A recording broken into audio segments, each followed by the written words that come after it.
નમસ્કાર દર્શક મિત્રો, હું છું શ્યામલ મહેતા. આપ જોઈ રહ્યા છો બાજ નજર. મિત્રો, આજે વાત કરવી છે રાજકીય લોકોની વિચારધારાની.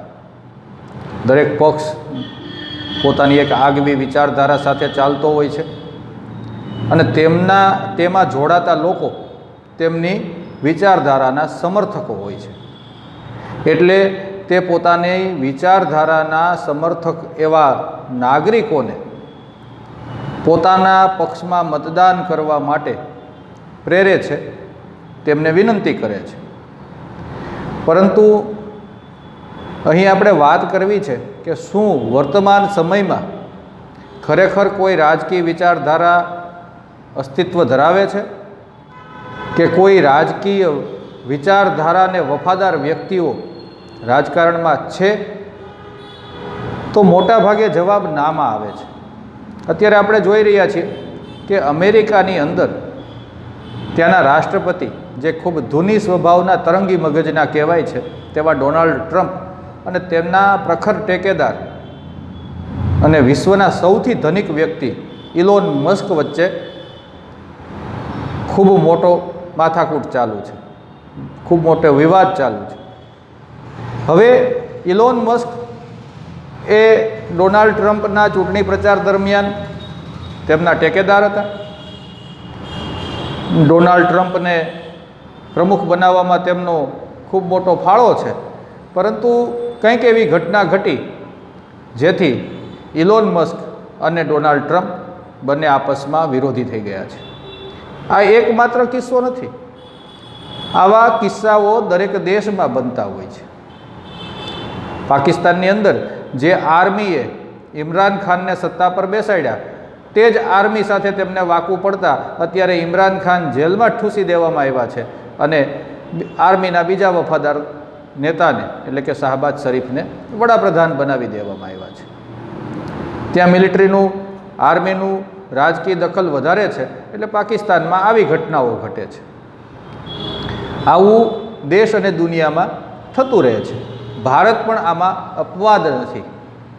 ભારતના રાજકીય પક્ષો વિચારધારાની વાતો કરે છે, પરંતુ તેમની પણ વિચારધારા માત્ર સત્તા પૂરતી કેન્દ્રિત હોય છે. એક સમય હતો કે અરવિંદ કેજરીવાલે દિલ્હીમાં ખૂબ મોટું આંદોલન કર્યું. અન્ના હજારે સાથે તેઓ જોડાયા અને તે વખતની કોંગ્રેસના નેતૃત્વવાળી યુપીએ સરકારને ભ્રષ્ટ ગણાવી, તેમના નેતાઓને ભ્રષ્ટ ગણાવ્યા અને જનતાનો વિશ્વાસ જીતી તેઓ સત્તા સુધી પહોંચી ગયા. અને આજે જોવાની ખૂબી એ છે કે અરવિંદ કેજરીવાલ અને આમ આદમી પાર્ટી, જે ત્યારબાદ અસ્તિત્વમાં આવી, તે આજે તે જ યુપીએનો હિસ્સો છે. તેવી જ રીતે એક સમયે ખાસમ ખાસ ગણાતા શિવસેના અને ભાજપ, શિવસેના ઉદ્ધવ ગ્રુપ અને ભાજપ આજે ઘોર વિરોધી બની ગયા છે. અને શિવસેના છે, જે તેમના ઘોર વિરોધી ગણાતા હતા, તેવા વિપરીત વિચારધારા ધરાવતા કોંગ્રેસ અને એનસીપી સાથે બેઠું છે.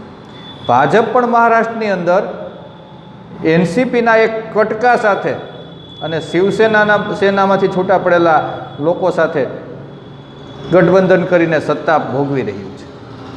એટલે સત્તાની વાત આવે ત્યારે કોઈ વિચારધારા કામ કરતી નથી.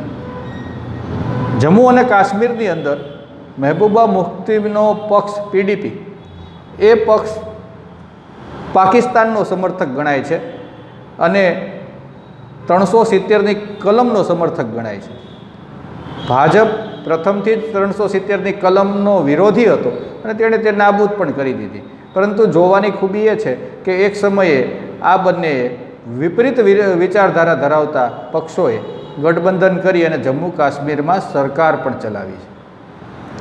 એટલે રાજકીય લોકો પોતાનો સગવડિયો સંબંધ રાખે છે, સ્વાર્થનો સંબંધ રાખે છે.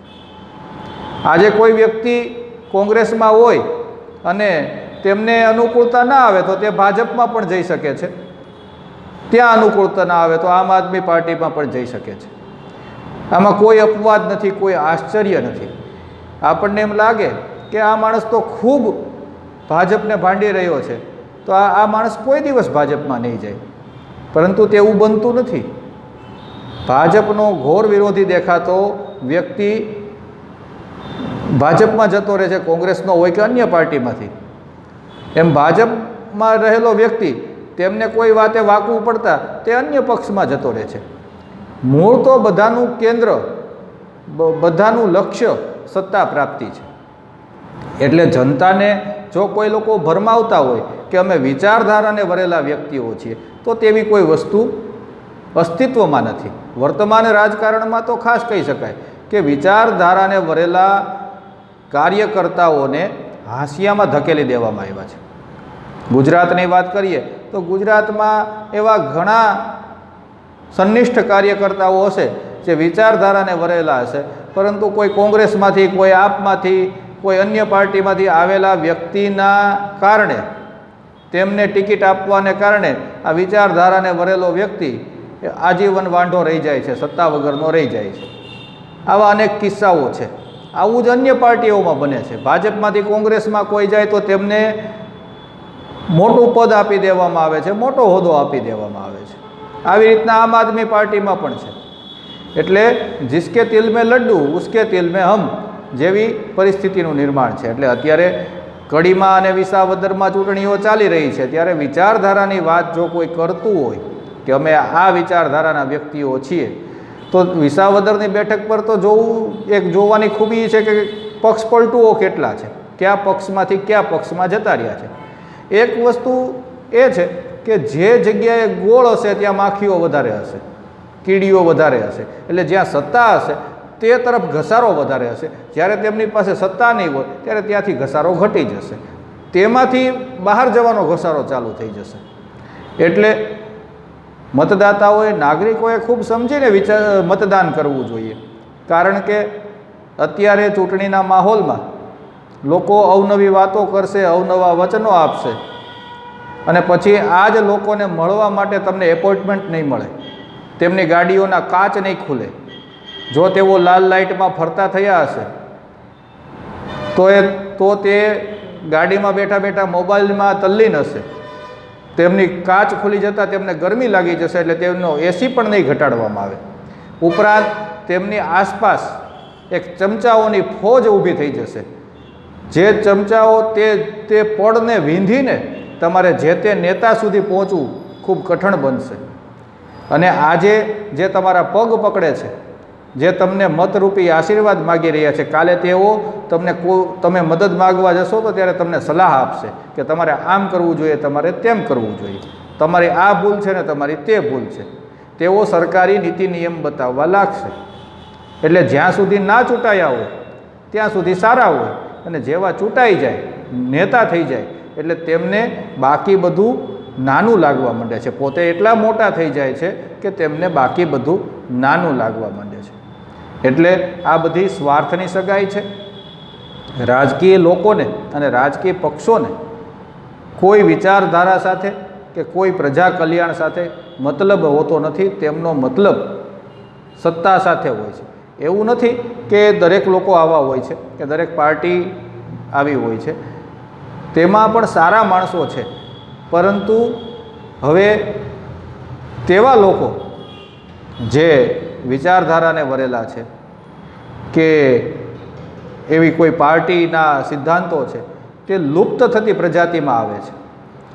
સિદ્ધાંતવાદી અને વિચારધારાને વરેલો વ્યક્તિ કે પાર્ટી એ લુપ્તપ્રાય અવસ્થામાં છે, તેમનું અસ્તિત્વ જોખમમાં છે. કારણ કે દરેકને અત્યારે અહીંયા ખુરશી વાલી છે, તે કોઈ પણ પાર્ટીમાં જવાથી મળે તેની સાથે તેમને કોઈ સંબંધ નથી. પછી સારી પાર્ટી હોય અને તેમાં ઝડપથી સત્તાનો લાભ મળે તેમ હોય તો લોકો તેમાં જતા રહે છે. અને ગુજરાતમાં તો અનેક લોકો આ એક પાર્ટીમાંથી બીજી પાર્ટીમાં કૂદાકૂદ કરતા જોવા મળે છે. જે પાર્ટીને બેફામ ભાડતા હોય, જે પાર્ટીના નેતૃત્વને બેફામ બોલતા હોય, તેમના પગચંપી કરતા આપણને વર્તમાનમાં જોવા મળે છે. આપણે અહીંયા કોઈના નામ લેવાની જરૂર નથી. ચિત્ર સ્પષ્ટ છે અને આપણી સામે છે. જય હિન્દ, જય ભારત.